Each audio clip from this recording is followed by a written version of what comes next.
Absolutely, and the news has just come in that Aung San Suu Kyi has cancelled a planned visit to the US. That clearly shows that she knows that she is under international pressure, mounting pressure, and that the US and other nations were going to ask her questions about this ongoing crisis, violence, allegations of genocide in Rakhine state. She is under pressure from many countries, from the NGOs here in Burma and abroad, but she also has the support of many heavyweights, world powers such as India and China, who are standing by her side and by the side of the army, saying that the Burmese army is right in trying to restore order in Rakhine state. The Burmese army, who repeats that it is simply fighting terrorists, even though it does appear, according to observers, that some civilians are being killed, hundreds actually,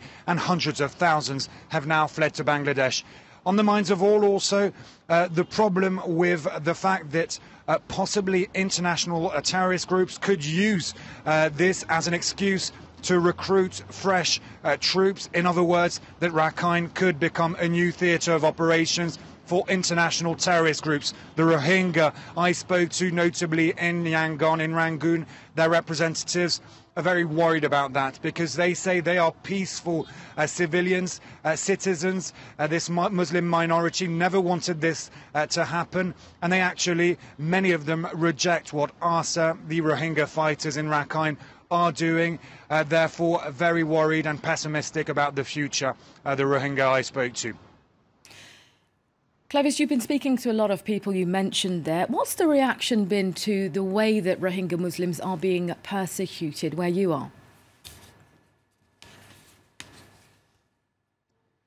Well, first it has to be said that discriminations and tensions with the Rohingya, the Muslim minority, one of the most persecuted in the world according to the UN, well, these tensions and discriminations especially have been going on for decades, and most of the majority of the population here in Burma actually supports de facto leader Aung San Suu Kyi and the army who says it's simply fighting terrorists.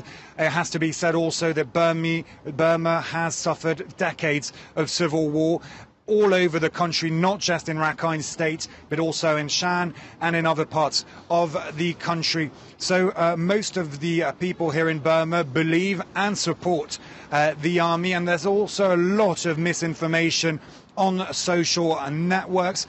And recently I spoke to a Buddhist nationalists seen as extremists, the members of Mabata, who've been saying that for years that the Rohingya need to leave the country, and their message has been very popular here in Burma, having a lot of echo.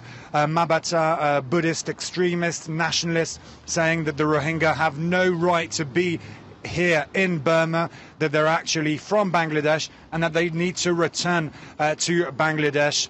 In other words, the Rohingya are stateless, and these Buddhist nationalists from Mabata, who have a lot of followers, say that they're simply defending Burmese identity.